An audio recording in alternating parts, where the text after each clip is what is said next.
I once thought the worst thing a parent could do was inflict physical pain. I was wrong. My father's twisted idea of love was to keep me ignorant, uneducated, to destroy any chance I had at intellectual growth. He didn't just want me dependent, he wanted me less. And when I finally broke free and fought back, I accidentally burned his whole life to the ground. But then, years later, he reappeared, homeless and desperate, with a final, shocking message that still echoes in my mind. My dad was the most competitive person I've ever met, but not in the way you'd think. His intensity was only directed at me. I remember being 10 years old, playing Uno with him for the first time. He promised he'd go easy, so I played my heart out, trying to impress him. But as soon as I was down to one card and he still had three, the entire atmosphere shifted. I could literally see beads of sweat dripping down his forehead. And then I won. I expected a hug, maybe a good game. Instead, he snatched the deck, threw them against the wall, scattering cards everywhere. "Go clean them up," he barked, before slamming his bedroom door so hard the house shook. He didn't speak to me for the rest of the week. He even missed my school talent show. From that day on, I swore I'd never play another game. A year later, I overheard him and his friends playing Connect 4 in the living room. He was losing, and I braced myself for the usual red-faced rage. But when I walked in, he was actually smiling super wide. I thought finally the competitive BS was behind us. So when he asked me to join, I agreed. Everything was fun, light, until we got to the last few chips. The grid was almost full. I could see his teeth grinding together. You might wonder why I didn't just let him win, and believe me, halfway through when I realized how bad he was, I tried. But he noticed immediately. He didn't say a word, just clutched his fists so hard his knuckles went white and glared at me. I knew exactly what that look meant. Don't even effing think about it. My throat went dry. We went back downstairs, and the adrenaline was pumping through my veins. And I won. "Who the F asterisk CK do you think you are?" he screamed, so loud I thought the windows would crack. If you've ever been part of an abusive family, you know that tension, that suffocating silence before the storm. It was the kind of quiet that only precedes violence. My dad raised his hand to strike me, but something, maybe the sheer desperation in my eyes, stopped him. He gulped down a beer instead. I tried to convince myself it was over, that he'd finally snapped out of it. But it wasn't. I came home with a report card, all A's. I ran through the door, bursting to tell him. I pictured a huge hug. "I love you, son." Instead, reality slapped me in the face. "Did you cheat?" was the first thing he asked. "No, Dad." "Did you sleep with your teacher?" By this point, I was so utterly shocked I couldn't even breathe. That night I went to bed, but I didn't wake up for school. Usually, my dad woke me at 7:30. This time, he didn't. Turns out he didn't go to work either. When I went downstairs, he was on the couch making calls. "Dad, why didn't you wake me up?" I asked, my voice trembling. "Son, you're not going to school anymore. I'm homeschooling you." 11-year-old me, so starved for attention, actually cheered. "Yay, thank you, Daddy," I screamed, hugging him tightly. Boy, was I wrong. My dad's school had one rule: I wasn't allowed to learn anything. The first 2 weeks were all Disney movies and barbecues. By the 20th rewatch of The Lion King, I was practically begging, "Dad, when do we get to do real school stuff?" My tone was sheepish, laced with fear. "Why?" "So you can get smarter than me and start thinking you're better?" Be effing grateful for once. I think, deep down, I always knew what he was doing was wrong, but I pushed it away. I never wanted to make him upset. By the time I was 16, I had the reading level of a 5th grader, and my only skill was surviving a narcissistic, emotional abuser. I did try to secretly learn sometimes, when I thought my dad wasn't looking. For a while, it worked. But one night, he came home from work and bashed me over the head 13 times. Turns out, he'd put a camera in my room, and each hit represented a page I had read in secret. Naturally, I moved out the day I turned 18. I didn't know how the outside world worked. Dozens of strangers rejected me until the local church finally agreed to take me in. Pastor Mike was incredibly generous, The kind of man who'd offer you a feast when you asked for a slice of bread. Unfortunately, his overwhelming kindness, his love and reassurance made me realize just how psychotic my dad really was. So, I decided to expose him. I went online and let the internet deal with him. I included everything: the educational abuse, the violence, the theatrics, and of course, his psychotic competitiveness. When I hit post, tears were streaming down my face. An hour later, when I finally picked up my phone, I understood why people always say, "Be careful what you post online." My story had gone viral, but not in the way I'd hoped. While many were supportive, others called me a liar, claiming no parent would sabotage their child's education out of competitiveness. And then the messages started, dozens of them, from different accounts, all with the same threatening undertones. "You think you're so smart now? Who do you think you are? You'll regret this." The writing style was unmistakable. Somehow, my dad had found my post. I immediately deleted it, but it was too late. Screenshots were already circulating. I showed Pastor Mike the messages, and he looked genuinely concerned. He suggested I stay away from the computer and focus on my GED prep. But I couldn't shake the feeling that my dad was watching me. The next morning, 3 new emails from unknown accounts arrived. "I know where you are." I blocked them, trying to convince myself they were just internet trolls. Then Mrs. Kelsey, our old neighbor, messaged me on Facebook. "I saw your dad asking around about churches in the area yesterday. He mentioned your name to several people. Just thought you should know." My stomach dropped. He must have been tracking my online activity and pieced together where I was staying. Pastor Mike took it seriously. He installed new locks on all the doors that same day and gave me the only spare key to my room. "You're safe here," he told me, "but maybe we should talk to the police." I shook my head.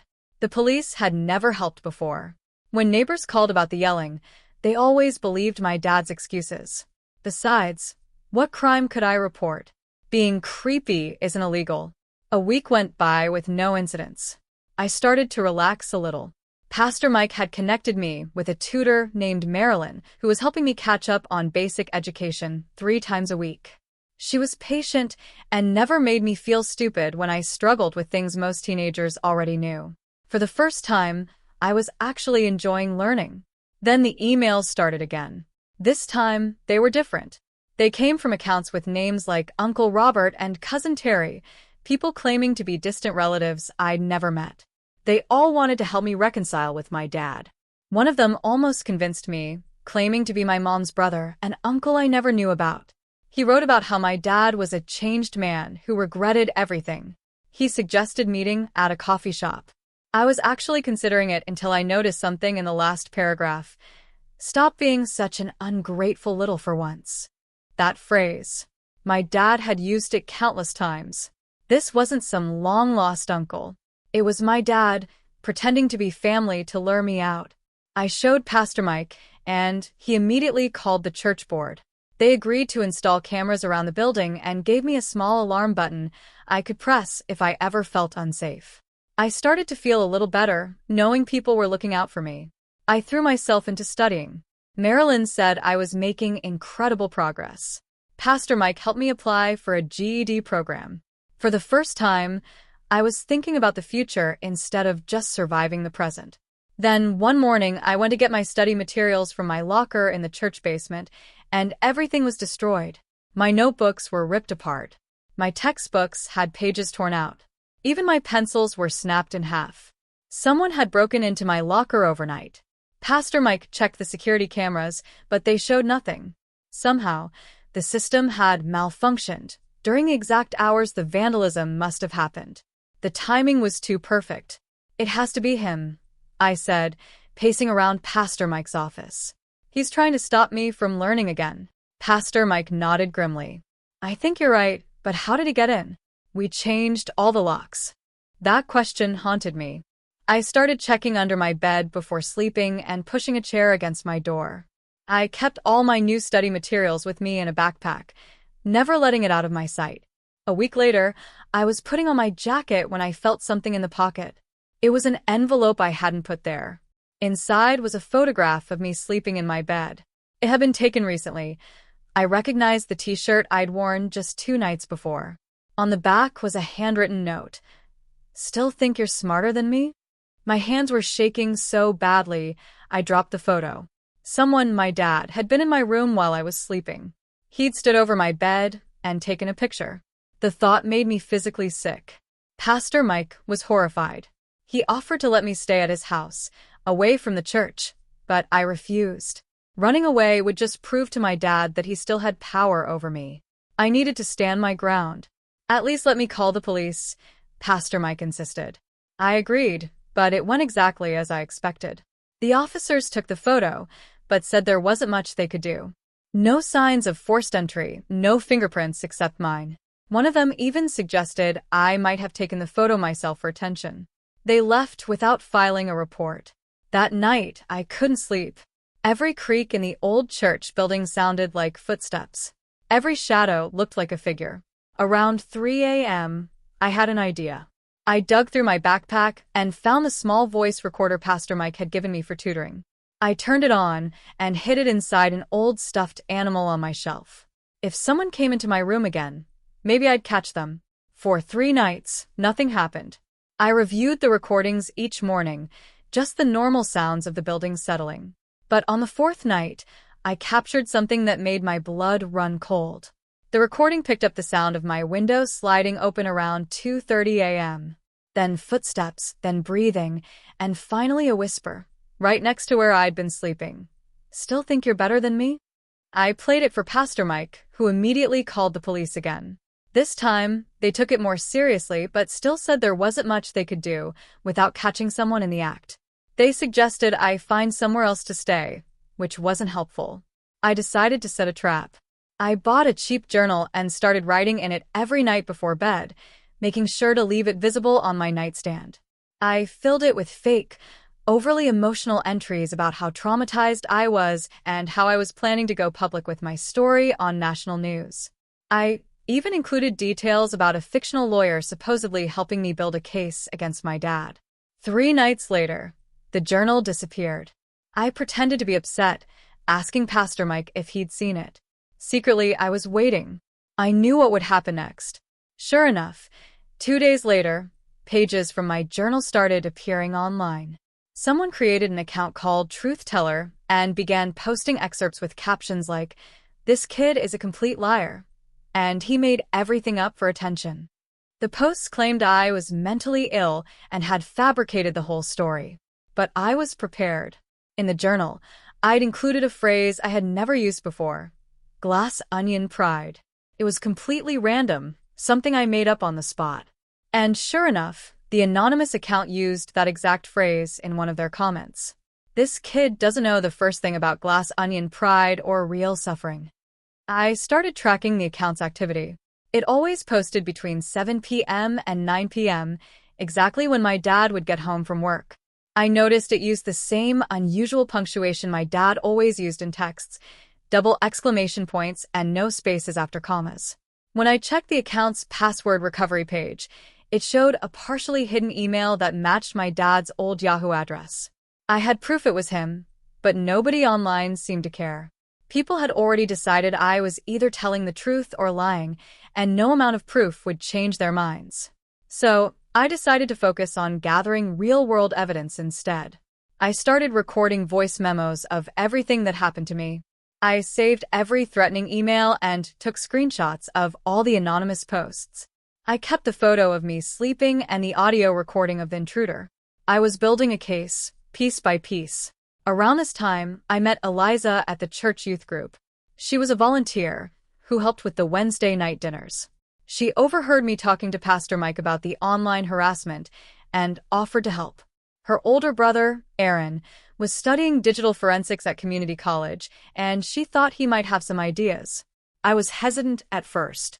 I didn't want to drag more people into my mess, but Eliza was persistent. "You can't handle this alone," she said. "And Aaron's super smart with computer stuff."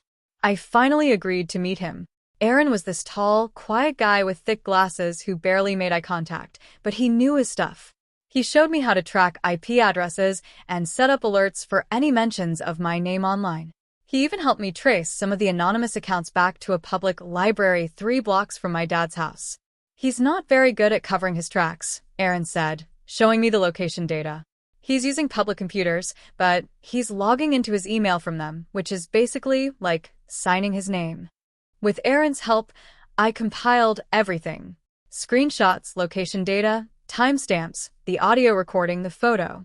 I printed it all out, but I didn't take it to the police. Instead, I mailed it to the HR department at the factory where my dad worked. He wasn't some big executive. He worked on the assembly line. But the company had a strict policy against harassment and threatening behavior. 3 days later, my dad was fired. I found out through Eliza, whose uncle also worked at the factory. Apparently, my dad had a complete meltdown when they called him into the office. He flipped a desk and had to be escorted out by security. That evening, he showed up at the church. I was in the basement helping with a food drive when I heard the commotion upstairs. By the time I got there, Pastor Mike and 2 other church members were blocking the entrance while my dad screamed from the parking lot. "You ruined my life. You think you've won. This isn't over." Someone had already called the police. They arrived and made my dad leave, but they didn't arrest him. He hadn't actually done anything illegal, just yelled a lot. But the church filed for a restraining order that would prevent him from coming within 500 feet of the property. I thought that would be the end of it. My dad had been exposed, fired, and legally barred from approaching me. I finally felt safe enough to focus completely on my education. I started sleeping through the night again. Then I walked into my room one evening and stopped dead in my tracks. Everything was trashed. My bed was flipped over. My clothes were scattered everywhere. My new textbooks were ripped apart. There was no sign of forced entry, no broken windows or damaged locks. Just a single piece of paper in the middle of the floor with a typed message. "You took everything from me. I'll do the same to you." I ran to find Pastor Mike, who immediately called the police. They came, took some notes, and basically shrugged. Without evidence of how someone got in, there wasn't much they could do. One officer even suggested it might be an inside job. Someone from the church who had access to the keys? That possibility hadn't occurred to me, and it made everything worse. I couldn't trust anyone now. Every person I passed in the church hallways became a potential threat. Was it the janitor? One of the volunteers? Someone on the church board who didn't want me there anymore? Eliza found me sitting alone in the church kitchen that night, staring at nothing. When I told her what happened, she immediately called Aaron. He came over the next day with a small bag of equipment. "We're going to catch this a-hole," he said, which was shocking coming from his usually quiet self. He helped me set up a basic motion sensor camera system in my room. It wasn't fancy, just an old smartphone mounted in the corner running a security app connected to Aaron's laptop for alerts. Weeks passed with no incident. The camera caught nothing but me sleeping and occasionally Pastor Mike checking in. I started to wonder if maybe my dad had given up. I even started making plans for the future. Pastor Mike had helped me enroll in a GED program, and I was making good progress. Marilyn said I might be ready to take the test by the end of the year. Then it happened. At 3:27 a.m. on a Tuesday, the motion sensor triggered. Aaron's system sent an alert to both our phones. I woke up to the notification, terrified to look at the footage, but knowing I had to. What I saw made my stomach drop. The video showed my dad sneaking through the back entrance of the church. He had somehow obtained a master key from one of the church's maintenance staff. We later discovered he befriended the night janitor by pretending to be a relative concerned about me. He walked directly to my room, used the key to open my door, and just stood there for 6 full minutes. He did nothing but watch me sleep. Then he left as quietly as he'd come. I showed the footage to Pastor Mike first thing in the morning. He was horrified. "This is how he's been getting in all along," he said, through someone who had legitimate access to the keys. The church board called an emergency meeting. They decided I needed to be moved immediately to a more secure location. They had a small apartment above the church office building that was normally used for visiting speakers. It had its own entrance and a modern security system. They moved me there that same day and hired a locksmith to change every lock in both buildings. They also let the maintenance staff member go after confirming he'd been the one helping my dad. Pastor Mike pulled me aside after everything was settled. "You are not alone anymore," he said firmly. "We won't let him hurt you again." For the first time since I'd left home, I broke down completely. I sobbed into Pastor Mike's shoulder like a little kid. All the fear, all the stress, all the trauma just poured out of me. He just held me and let me cry until I couldn't anymore. Meanwhile, my dad was unraveling online. His posts became more erratic and threatening. He created dozens of new accounts to harass me and spread lies. But this time I was ready. Eliza, Aaron, and I documented everything. We built a digital timeline showing every account, every post, every threat, all traced back to him. Instead of just dumping everything online like I had before, we were strategic. We compiled it all into a clear, factual presentation. No emotional appeals, just evidence, dates, logs, audio, video footage. We shared it with specific online communities focused on educational abuse and survivor support. This time, the response was different. People who actually understood abuse and trauma recognized the patterns. They connected me with resources I never knew existed. A nonprofit literacy center reached out and offered me specialized tutoring. A lawyer contacted me about filing for a permanent restraining order. For the first time, I felt like I had a real support system. I started volunteering at the literacy center, helping other kids who had fallen behind in school for various reasons. Explaining basic concepts to others actually helped me understand them better myself. I found I had a knack for connecting with the younger kids who were struggling the most. My dad tried one last desperate move. The church was hosting a community picnic, and somehow he found out about it. He showed up, pretending to be a concerned father just trying to reconnect with his troubled son. He approached several church members with this sad story about how I had mental health issues and had run away from home. I was helping set up the sound system when I spotted him across the lawn, talking to an elderly couple from the congregation. Something in me just snapped. Not in an angry way, but in an "I'm done being afraid" way. I walked straight to the microphone we had just set up for announcements. "Excuse me, everyone," I said, my voice shaking at first, but growing stronger with each word. "That man over there is my father. He's not supposed to be here. He's the reason I can't read above a 6th grade level at age 18. He's the man who hit me for trying to learn. He's the one who's been breaking into the church to threaten me because I finally escaped." The entire picnic went silent. All eyes turned to my dad, who froze like a deer in headlights. "You don't owe me anymore," I continued. "Please leave." For a moment, nobody moved. Then Pastor Mike walked over and stood beside me. Then Eliza, then Aaron, then Marilyn. One by one, people moved to stand with me until my dad was facing a wall of people who knew the truth. He didn't say anything. He just turned and walked away. No explosion of rage, no threats. He just left. The next few months were the most peaceful I'd experienced in years. I threw myself into studying for my GED. I moved into a shared house with 3 other guys from the church youth group. I applied for a special scholarship program for survivors of educational neglect, and I kept volunteering at the literacy center. I thought it was finally over. Then the church discovered something disturbing. My dad had been slipping into early morning prayer services, wearing a hat and glasses. The attendance coordinator recognized him from a photo Pastor Mike had circulated and alerted security. He was escorted out and formally trespassed from all church properties. When Pastor Mike told me, I was surprised by my own reaction. I wasn't scared anymore. I was just sad. Sad that my dad was so broken inside that he couldn't stop this obsession. Sad that he'd wasted his life trying to hold me back instead of helping me grow. The following Sunday was my GED graduation ceremony.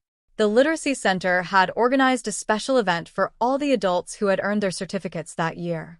I hadn't planned to attend. Large crowds still made me nervous, but Pastor Mike convinced me it was important to mark the occasion. What I didn't know was that the church had arranged for me to give the opening prayer. When Pastor Mike called me up to the podium, I froze for a second. Public speaking had never been my thing. But as I looked out at all the faces of people who had helped me, Pastor Mike, Eliza, Aaron, Marilyn, and dozens of others, I found my voice. I walked up to that podium shaking like a leaf. I'd never spoken in front of this many people before. The church was packed with faces I recognized and plenty I didn't. My palms were sweaty as I gripped the sides of the wooden stand. I took a deep breath and just started talking. I'm not really good at this whole public speaking thing. I started, my voice cracking a bit. A year ago, I couldn't even read a full paragraph without struggling. And now I'm standing here with my GED, and honestly, I still can't believe it. People were smiling at me, not laughing at me, but actually encouraging me with their eyes. It felt weird, but good. I want to thank Pastor Mike for taking in a random kid who showed up at his church door, and Eliza and Aaron for helping me when they didn't have to. And Marilyn for teaching me stuff I should have learned years ago, without ever making me feel stupid. I spotted Eliza in the third row, giving me a thumbs up. Pastor Mike was beaming from the front pew. For a second, I thought I saw someone slip in the back door wearing a baseball cap, pulled low, but I kept going. Anyway, I'm supposed to do a prayer. So here goes. God, thanks for giving me a second chance at life. Thanks for the people who helped me when my own father wouldn't. And thanks for showing me that I'm not as dumb as he always said I was. Amen. It wasn't the fanciest prayer ever, but it was honest. People clapped as I walked back to my seat. Pastor Mike squeezed my shoulder as I passed him. The ceremony was pretty standard. Speeches, certificate handouts, the usual stuff. When they called my name to get my GED certificate, I heard cheers from the church folks who'd come to support me. I felt my face turning red, but I was smiling so hard my cheeks hurt. After everything wrapped up, we had a small reception in the church basement. I was grabbing some punch when Aaron rushed up to me, looking worried. "Your dad's here," he whispered. Security spotted him trying to blend in with the crowd. "They're dealing with it now." My stomach dropped. I'd been feeling so good, and now this. I followed Aaron to the hallway where two of the church security volunteers were talking to Pastor Mike. They confirmed my dad had been there, but left when they approached him. "He didn't cause any trouble," one of them said. "Just watching from the back, but we made it clear he needs to stay away." I nodded, trying to process this. "Do you think he'll ever stop?" I asked Pastor Mike. "I don't know," he answered honestly. "But we're not going to let him ruin today. This is your day." We went back to the reception, but I kept glancing at the doors, expecting my dad to burst in at any moment. He didn't, but the damage was done. My perfect day had this shadow hanging over it. The next morning, I woke up to a text from an unknown number. "Congrats on the GED. Didn't think you had it in you." I showed it to my housemate, Dennis, who immediately said I should block the number and tell Pastor Mike. I did both, but the text bothered me all day. It wasn't threatening like his usual messages. It almost sounded proud, but in a weird, backhanded way. A week later, I started my first semester at community college. Just 2 classes to start, English 101 and Introduction to Psychology. I figured psychology might help me understand why my dad was the way he was. The college had this special program for non-traditional students, which basically meant people like me who had weird educational backgrounds. My first day was terrifying. I got lost twice trying to find my classroom and nearly had a panic attack in the bathroom. But I made it through. My English professor, Dr. Martinez, seemed cool. She didn't call on me when I didn't raise my hand, which I appreciated. After class, I was walking to the bus stop when I spotted a familiar car in the parking lot. My dad's old blue Civic was parked near the entrance. I froze mid-step, scanning the area for him. I didn't see him anywhere, but I knew he was watching. I could feel it. Instead of waiting for the bus, I called Eliza and asked if she could pick me up. She arrived 15 minutes later, and I practically dove into her car. "He's here," I told her, ducking down in the seat at the college. Eliza's face hardened as she pulled out of the parking lot. "We need to do something about this. He can't keep following you forever." She was right. This had gone on long enough. When we got back to the church, we found Pastor Mike and explained what happened. He suggested we talk to the college security office and show them the restraining order. They could keep an eye out for my dad and prevent him from coming on campus. The next day, Aaron went with me to meet the head of campus security, a retired cop named Officer Bailey. I showed him a picture of my dad and explained the situation. He was super understanding and immediately added my dad to their watch list. We take stalking very seriously here, Officer Bailey told me. If he shows up, we'll escort him off campus and call the police. I felt better knowing the college was on my side, but I was still nervous every time I went to class. I started varying my routes, never taking the same path twice. I checked into my car before getting in.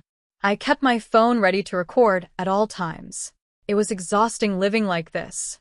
3 weeks into the semester, I was sitting in the college library, working on an English paper, when someone sat down across from me. I looked up, expecting to see a classmate, and nearly fell out of my chair. It was my dad. He looked different, thinner, with dark circles under his eyes. He was wearing a dress shirt that hung loose on his frame. Before I could run or call for help, he held up his hands. "Just give me 5 minutes," he said quietly. "Then I'll leave and never bother you again." I should have gotten up. I should have called security. But something in his voice made me hesitate. He sounded defeated. Not angry, not threatening, just tired. "For minutes," I said, my finger hovering over the emergency button on my phone. "And I'm recording this." He nodded and took a deep breath. "I lost my house," he said. "After getting fired, I couldn't make the payments. I've been living in my car for the past month." I didn't respond. I wasn't going to feel sorry for him. "I saw you at graduation and at your college. I know I shouldn't have been there." He paused, struggling. "You're doing good. Better than I ever did." I still said nothing, just watched the timer on my phone counting down. "I'm moving to Arizona next week. My brother got me a job at his construction company. I won't contact you anymore. He trailed off, then reached into his pocket. I tensed up, but he just pulled out a small envelope and slid it across the table. "This is yours. I should have given it to you years ago." With that, he stood up and walked away, just like that. No explosion, no threats, no drama. I sat there stunned as he disappeared through the library doors. I waited 5 minutes before touching the envelope, half expecting it to be something horrible. When I finally opened it, I found a faded photograph of my mom holding me as a baby, with a letter folded behind it. The letter was from my mom, dated a week before she died. It was addressed to me, to be opened on my 18th birthday. My hands were shaking so bad, I could barely read it. It was simple, just a mother's love letter to her child. Hopes for my future, advice about life. And at the end, a line that broke me. "I know your father will raise you with all the love and wisdom I've seen in him." She had no idea what he would become after she died. No idea that her death would twist him into someone unrecognizable. I sat in that library and cried until a student worker came to check on me. I showed her the letter and photo, and she sat with me until I pulled myself together. Her name was Teresa, and she ended up becoming one of my closest friends at college. That night, I told Pastor Mike about the encounter. He was concerned my dad had approached me, but relieved to hear he was leaving the state. "Do you believe him?" Pastor Mike asked.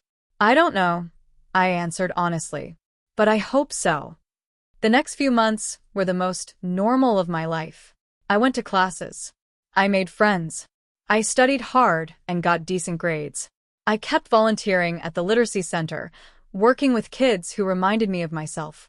I even started dating Teresa, though we took things super slow since relationships were completely new territory for me. I kept expecting my dad to pop up again, but he never did. Eliza's uncle confirmed he'd quit his apartment lease and left town. Officer Bailey never spotted him on campus again. Slowly, I started to relax. By the end of my first semester, I had a 3.8 GPA. Not bad for a kid who couldn't read properly a year earlier. Dr. Martinez asked if I'd consider being a peer tutor for the English department. Apparently, my background made me especially good at explaining concepts to struggling students. The church threw a small celebration for my first semester's success. Pastor Mike gave a speech about resilience that made me blush. Eliza and Aaron brought a cake with "College Boy Genius" written on it as a joke. Even Marilyn showed up with a gift, a fancy pen set for "all those papers you'll be writing." During the party, I stepped outside for some air and checked my phone. There was an email from an unknown address. The subject line was simply, "Proud." I hesitated before opening it. The message was short. "Saw your name on the dean's list online. Good job. I mean it. No name, but I knew who it was from.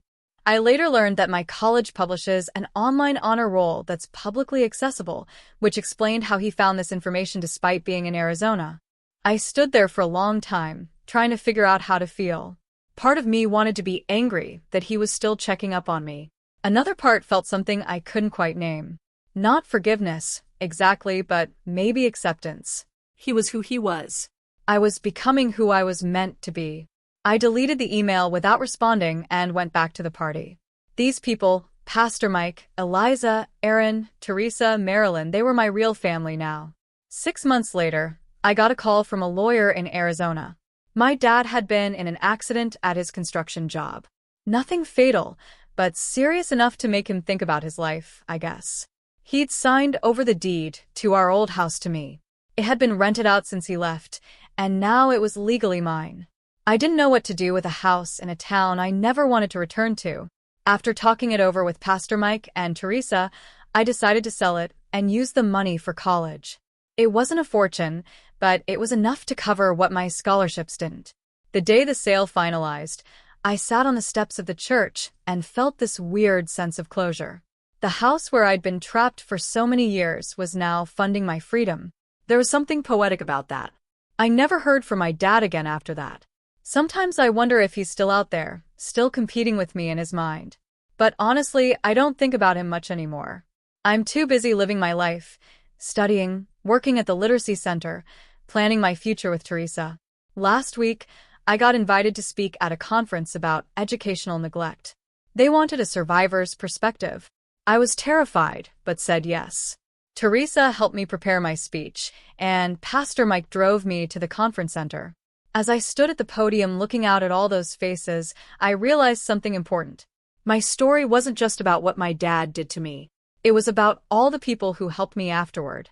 The ones who saw value in me when I couldn't see it myself. So that's where I am now. Not completely healed, but getting there. Taking classes, helping kids learn to read, figuring out this whole dating thing with Teresa. Normal stuff that once seemed impossible.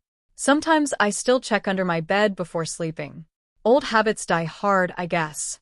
But most nights, I just fall asleep thinking about tomorrow's possibilities instead of yesterday's trauma. And that feels like the biggest victory of all. Have any of you ever had to choose your own path when someone else was actively trying to hold you back? How did you find your strength? Tell me your stories in the comments below.